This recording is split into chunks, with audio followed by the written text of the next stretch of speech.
இங்க ஒரு ஏழை பையனுக்கு டெய்லி 6 தங்க முட்டைகள் கிடைக்குது. ஆனா அது எங்க இருந்து கிடைக்குது, எப்படி கிடைக்குதுன்னு யாருக்குமே தெரிஞ்சிருக்காது. ஆக்சுவலா என்ன நடந்திருக்கும்னா, ஒரு நாள் அவன் காட்டுக்குள்ள தனியா போகும்போது ஒரு பெரிய ராட்சசன் அவன் முன்னாடி நிக்கிறான். அந்த ராட்சசன் அவனை தூக்கி, நான் இப்போ உன்னை சாப்பிட போறேன்னு சொல்றான். அப்போ அந்த பையன் பயத்துல நடுங்கி, என்னை எதுவும் செஞ்சிடாத, நான் உனக்கு என்ன ஹெல்ப் வேணும்னாலும் பண்றேன்னு சொல்றான். அந்த ராட்சசனும் உடனே அவன் சொன்னதை நம்பி கீழே இறக்கி விட்டுறான். அதுக்கப்புறம், நீ என்ன சொர்க்கத்துல இருக்கிற என்னோட வீட்டுக்கு கூட்டிட்டு போனா நான் உனக்கு டெய்லி 6 தங்க முட்டைகள் தருவேன்னு சொல்றான். அந்த குட்டி பையன் ஏழையா இருந்ததால உடனே நான் உன்னை சொர்க்கத்துக்கு கூட்டிட்டு போறேன்னு சம்மதிக்கிறான். ஆனா அந்த சாதாரண குட்டி பையன் எப்படி வானத்துல இருக்கிற சொர்க்கத்துக்கு அந்த ராட்சசனை கூட்டிட்டு போக முடியும்? அடுத்த நாள் அவன் சேர்த்து வச்சிருந்த மொத்த காசையும் எடுத்துட்டு ஒரு மந்திரவாதியை பார்த்து அவன் கிட்ட ஹெல்ப் கேட்கறான். ஆனா மந்திரவாதி அதெல்லாம் பண்ண முடியாதுன்னு சொல்றான். உடனே அந்த குட்டி பையன் அவன் கிட்ட இருந்த காசை எடுத்து மந்திரவாதி முன்னாடி வைக்கிறான். காசை பார்த்ததும் மந்திரவாதி சந்தோஷத்துல அதை வாங்கிட்டு அந்த பையன் கிட்ட ஒரு மந்திர பிரெட்டை கொடுத்து அதை மண்ணுக்குள்ள புதைச்சு வைக்க சொல்றான். அடுத்த நாள் அந்த குட்டி பையன் ராட்சசனை ஊருக்கு வெளியே கூட்டிட்டு போய் அந்த மந்திர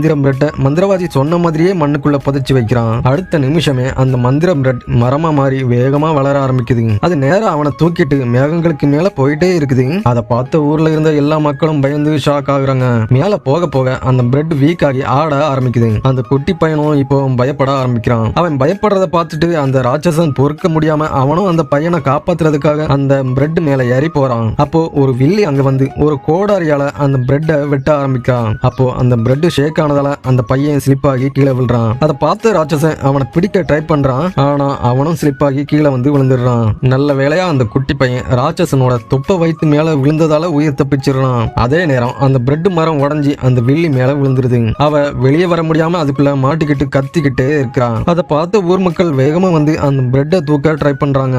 ஆனா அது ரொம்ப வெயிட்டா இருந்ததால அவங்களால அதை தூக்க முடியல. அந்த டைம் ராட்சசன் முன்னாடி வர்றான். பழைய பகையெல்லாம் மறந்து அந்த ராட்சசன் வில்லிய காப்பாத்திடுறான். அப்பதான் அந்த ஊர் மக்களுக்கு புரிஞ்சது, இந்த ராட்சசன் கெட்ட ராட்சசன் கிடையாது, ரொம்ப நல்ல ராட்சசன்.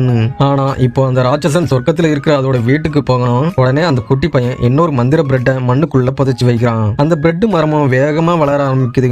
அதுக்கப்புறம் அந்த குட்டி பையன் ராட்சசனை விட்டு பிரிய மனசே இல்லாம அதுக்கு பிரியா விட கொடுக்கறான். பதிலுக்கு ராட்சசன் அந்த குட்டி பையனுக்கு ஒரு தங்க முட்டைய கிஃப்டா கொடுக்கறான். அந்த ஊர் மக்கள் ராட்சசனுக்கு பாய் சொல்லி சொர்க்கத்துக்கு அனுப்பி வைக்காங்க. அன்னையில இருந்து அந்த ஊர் மக்களுக்கு டெய்லி ஒரு தங்க முட்டை கிடைக்குது. அந்த குட்டி பையனுக்கு மட்டும் டெய்லி 6 தங்க முட்டைகள் கிடைக்குது.